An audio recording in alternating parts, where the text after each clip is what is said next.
Bismillahirrahmanirrahim and Assalamualaikum everyone. So this is presentations from Group 3 for Financials Management FIN 520.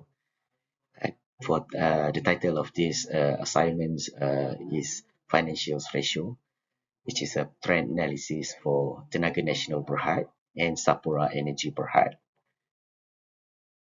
Basically, the financials performance analysis in this assignment will be comparing Tenaga Nasional Berhad or TNB and Sapura Energy Berhad because these two companies are major players in Malaysia energy sector, but they are represent a very different business model.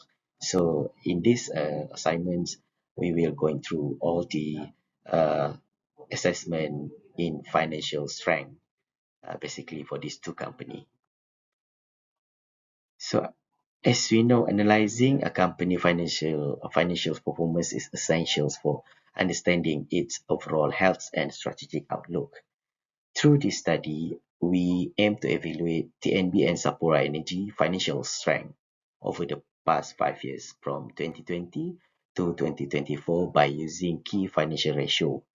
These including the liquidity ratios to measure short-term obligations, activities ratio for efficiency, profitability ratios to assess earning performance, and leverage ratios to understand their financial risk. So, purpose of the study basically is to identify financial strengths and determine which company is in a stronger financial position. This will help us to understand how different business models operate under similar industry conditions and how they respond to the challenges in the market. So I will touch a bit about the background of the industry. The energy industry is a key contributor to the Malaysia's economy, covering both electricity supply and oil and gas services. However, the industry has faced challenges in the recent years, such as volatile global oil prices and rising sustainability concern. These factors directly affect the profitability, risk, and strategic planning of energy companies. So, as the background of this both company, I will go through first is the NB background here. So, Tenaga Nasional Berhad or TNB is a government-linked electricity utility company or GLC's company and holds a dominant market share. Due to regulated tariff, TNB enjoys stable revenue and maintains a solid balance sheet. Its operations are capital intensive, focused on long-term infrastructure investment like power plants and grids.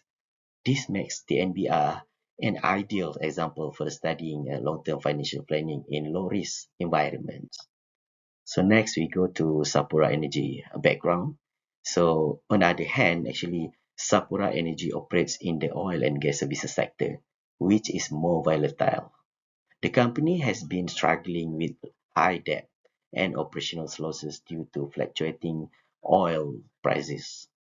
Despite financial difficulties, it continued to provide services globally and is currently restructuring to improve liquidity and manage risk. This makes Sapura Energy a strong contrast to TNB and a useful case for understanding financial distress in high-risk industry. So for this assignments, we have download information from a Bank Negara directory to get their financial statement for 5 years for this both company. So in summary, these introductions has outlined the purpose, industry context, and company backgrounds for our analysis. We are comparing Tenaga Nasional Berhad and Sapura Energy Berhad to understand how different business models respond to the industry challenges and the financial risks. With that, I will now pass this presentation over my group member, PUTERA. We'll continue with the analysis of key financial ratio used to evaluate evaluations assessment results for both companies' performance from 2020 to 2025. Please, PUTERA, thank you. Thank you, BADLEY, for the presentation of Part 1. Now, we will continue with Part 2, Financial Ratios. The first one is current ratio. For the current ratio, TNB maintained a stable value ranging from 0.7 to 1.24 between 2020 and 2024. This shows that TNB has just enough current asset to cover its short-term liabilities. In contrast, as Sapura Energy Berhad, current ratio remained low, dropping as low as 0.18 in 2023. This indicates that SEB might struggle to meet short-term obligation and is in a weaker liquidity position. Next is quick ratio.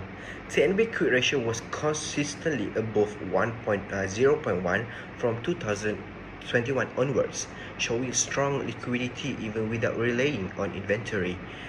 Meanwhile, SEB quick ratio remained below 0.2 throughout the 5 years.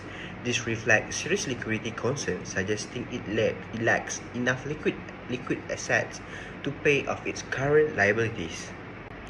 The third ratio is debt ratio.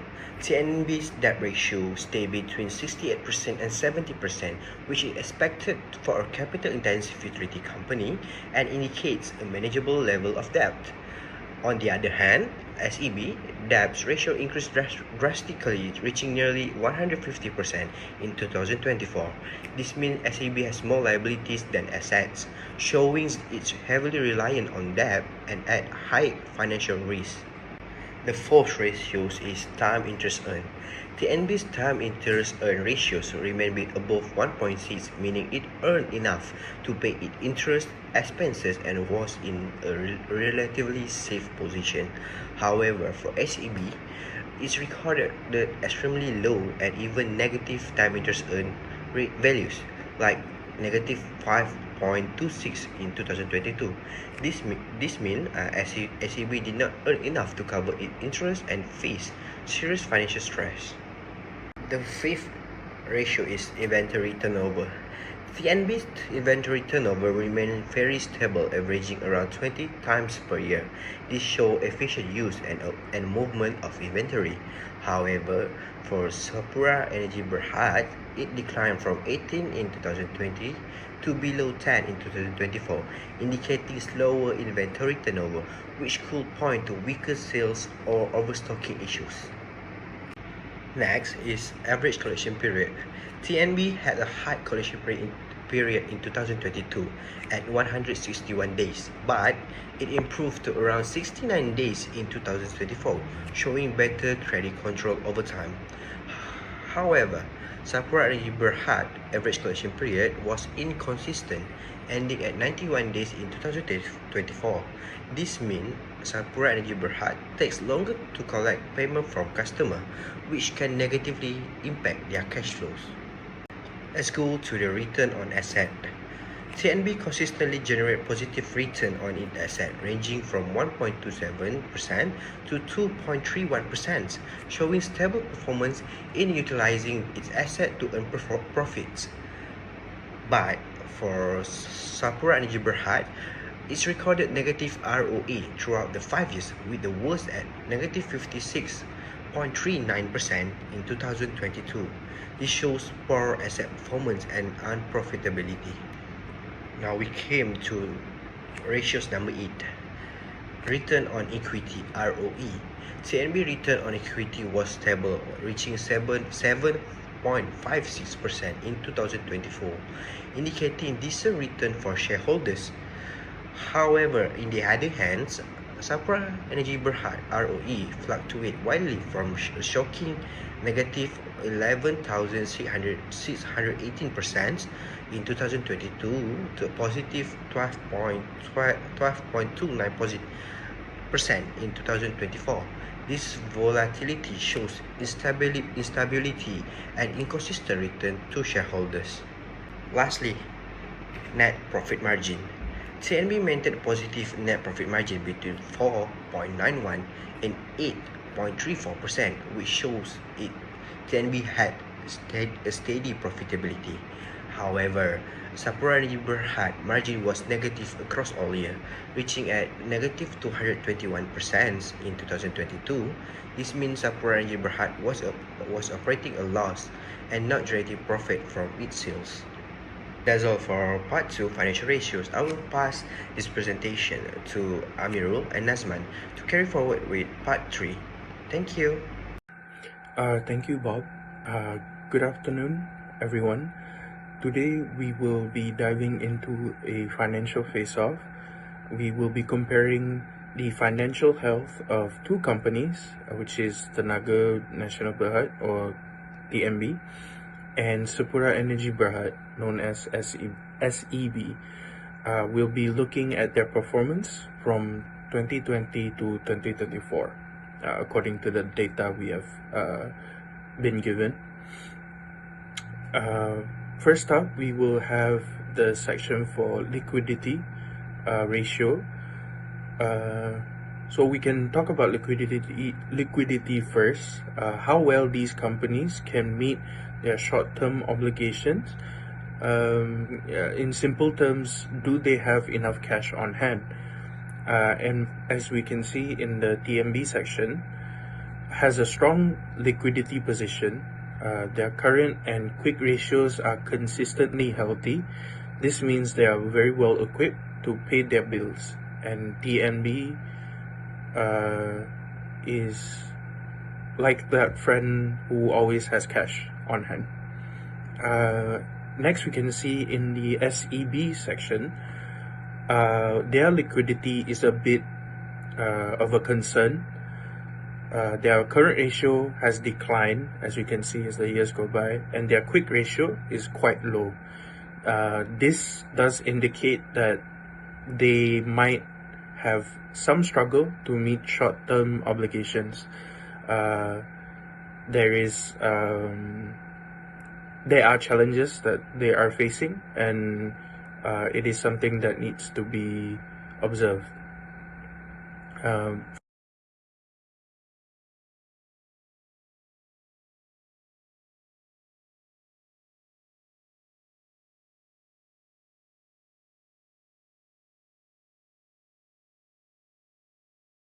Next, we'll be moving on to leverage, which is the debt and earnings. It is essentially how much debt a company has compared to its assets and earnings.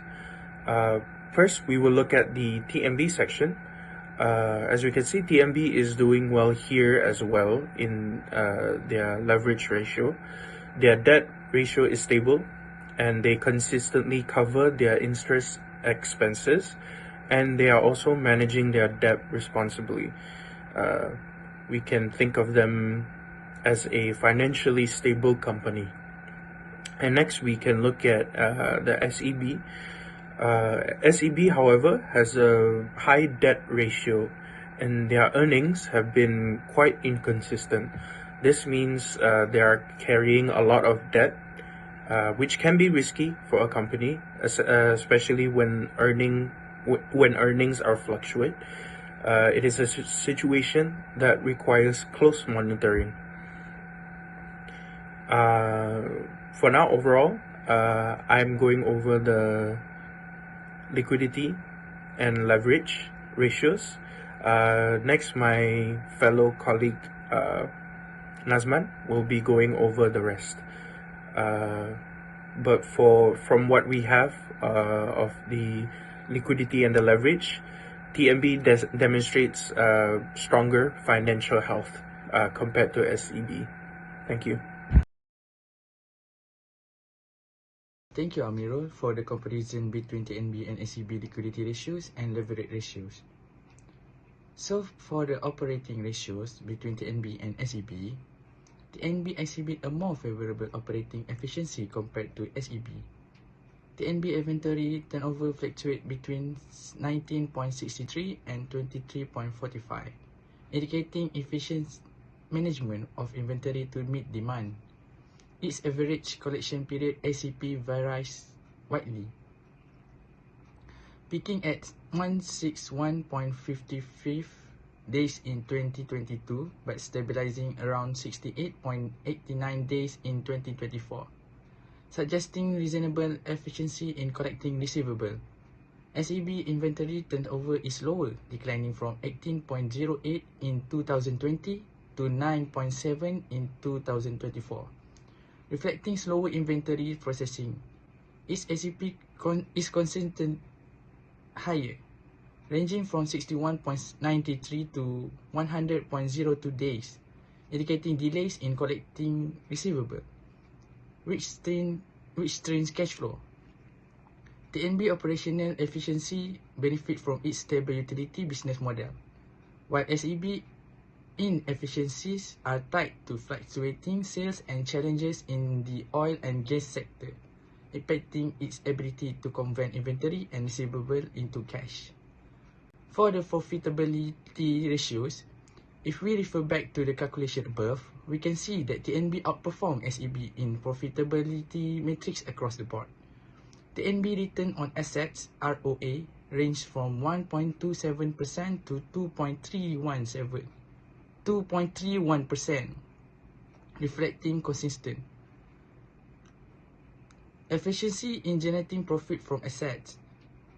Its return on equity ROE ranged from 4.26% to 7.56%, showing stable returns for shareholders. TNB's net profit margin fluctuates between 4.91% and 8.34%, indicating consistent profitability. In contrast, SEB's ROA in predominantly negative, reaching a low of negative 56.39% in 2022, and its ROE shows extreme volatility, with value like negative 11618.57% in 2022 due to significant loss and negative equity. SEB's net profit margin is also negative in most years, peaking at negative 220.98% in 2022, reflecting severe operational loss.